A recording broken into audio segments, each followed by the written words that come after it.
चलो बेटा, आज हम पढ़ेंगे यूनिट 3 यानी विद्युत धारा का चुंबकीय प्रभाव। ठीक है, इस चैप्टर के हम कई क्वेश्चंस पढ़ चुके हैं।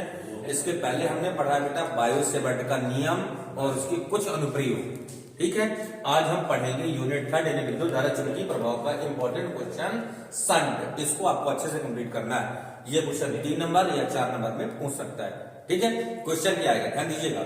क्वेश्चन आएगा शंट से आप क्या समझते हैं, इसके प्रतिरोध का व्यंजक व्युत्पन्न कीजिए। या दूसरा क्वेश्चन बनाएगा शंट को परिभाषित कर इसके सिद्धांत को सिद्ध कीजिए। ठीक है, पहले अपन शंट को एक्सप्लेन करते हैं। ध्यान दीजिएगा, शंट है क्या। शंट की परिभाषा में बोलोगे धारा मापी की कुंडली को, किसको बेटा, धारा मापी। ये आपका हो गया गैल्वेनोमीटर यानी धारा मापी। ठीक, जो विद्युत धारा का मापन करता है।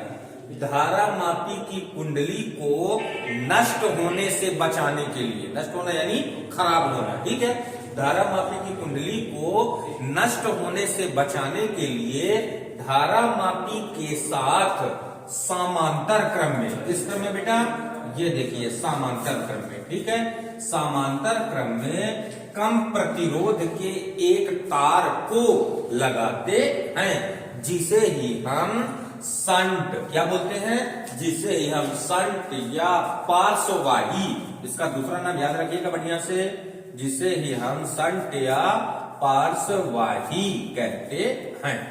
ये हो गया आपका शंट की परिभाषा।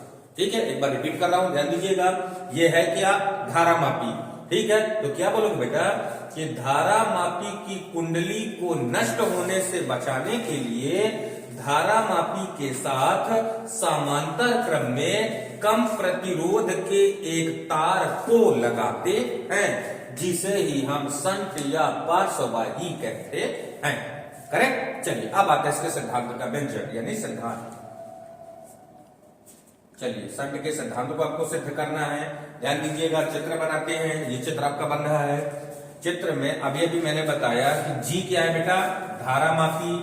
ठीक है, और धारा मापी की कुंडली के साथ कम प्रतिरोध के एक तार को हमने कनेक्ट किया है। इस कम प्रतिरोध के तार को ही क्या बोलते हैं यहाँ पर, शंट, जिसका प्रतिरोध कितना है, एस है। मान लीजिए धारा मापी पूरे परिपथ में बहने वाली धारा कितनी बेटा, आई, जो बिंदु ए पे दो पार्ट में डिस्ट्रीब्यूट होगी।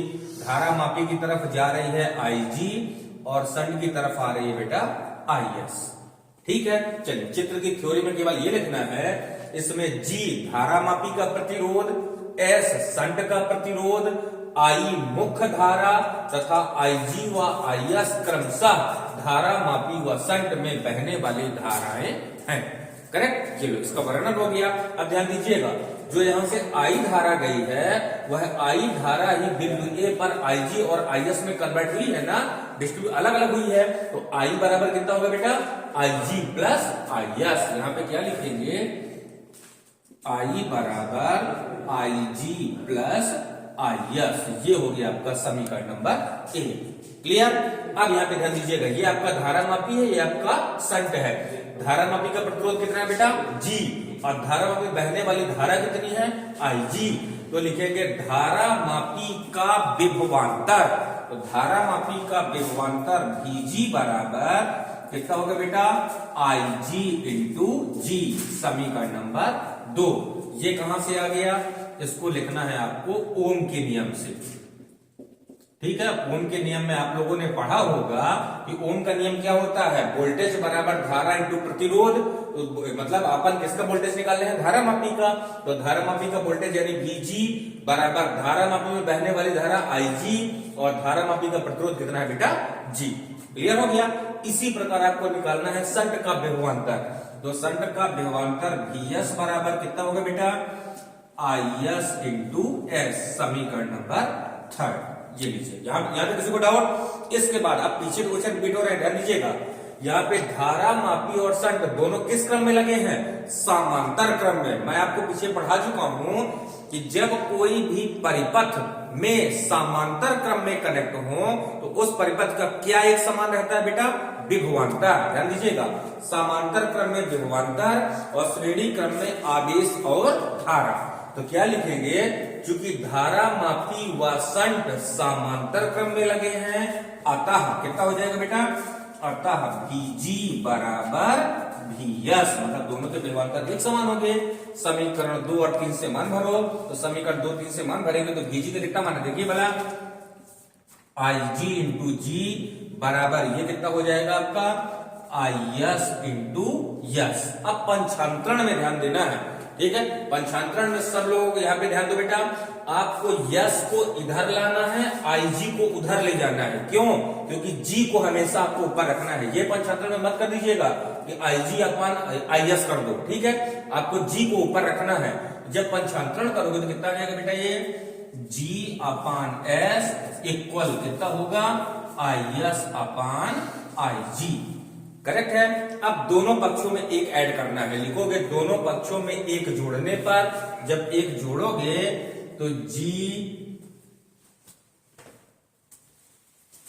जब दोनों पक्षों में एक जोड़ोगे बेटा तो कितना आ जाएगा आपका G बटे S प्लस 1 बराबर कितना होगा इधर IS बटे IG प्लस 1, ठीक है। इसको सॉल्व करते हैं यहाँ पर, कितना होगा G प्लस S बटे S बराबर IS प्लस IG बटे IG, ठीक है बेटा।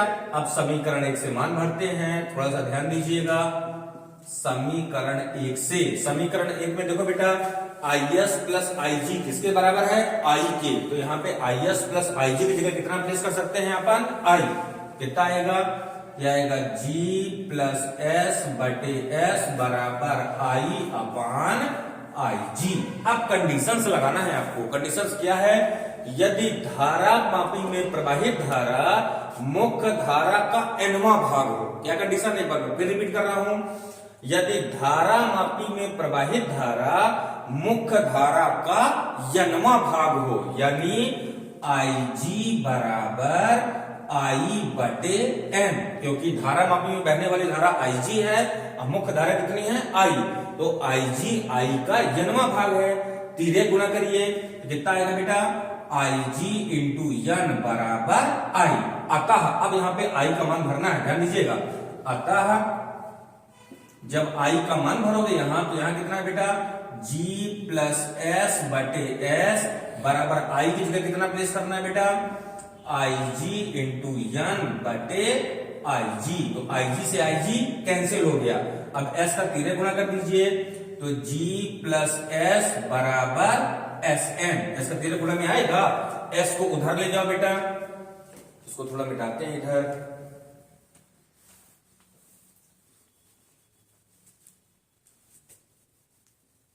चलिए जब S को उधर ले जाएंगे तो कितना हो जाएगा, G बराबर SN माइनस S, G बराबर दोनों से कॉमन कितना है S, कितना होगा N माइनस 1, S का आपको मान निकालना है, तो S बराबर कितना हो जाएगा, G बटे N माइनस 1। ये आ गया आपका संट का प्रतिरोध, ठीक है। लिखेंगे यह सूत्र संट के प्रतिरोध को प्रदर्शित करता है। यदि संट का सिद्धांत पूछे, पिछले बार संट का सिद्धांत पूछा गया था बेटा, तो सिद्धांत में क्या लिखना है, ध्यान दीजिएगा। सिद्धांत मैं यहां से बनाऊंगा। यदि आपका संट का सिद्धांत पूछे तो सिद्धांत यहीं से है, फिर उसको सिद्ध भी करना है। सिद्धांत कंडीशन पहले लिखना है बेटा, फिर उसका रिजल्ट लिख देना है। तो सिद्धांत में ये लिखोगे, यदि धारा मापी में प्रवाहित धारा मुख्य धारा का nवां भाग हो, यदि धारा मापी में प्रवाहित धारा मुख्य धारा का nवां भाग हो, तो संट का प्रतिरोध धारा मापी के प्रतिरोध का n माइनस 1वां भाग होगा। इसे ही हम क्या बोलते हैं, संट का सिद्धांत कहते हैं। क्लियर? किसी को डाउट, कहीं पे भी दिक्कत हो आप लोग पूछ सकते हो, ठीक है बेटा। चलिए इसको कर लीजिए, इंपॉर्टेंट क्वेश्चन है संट।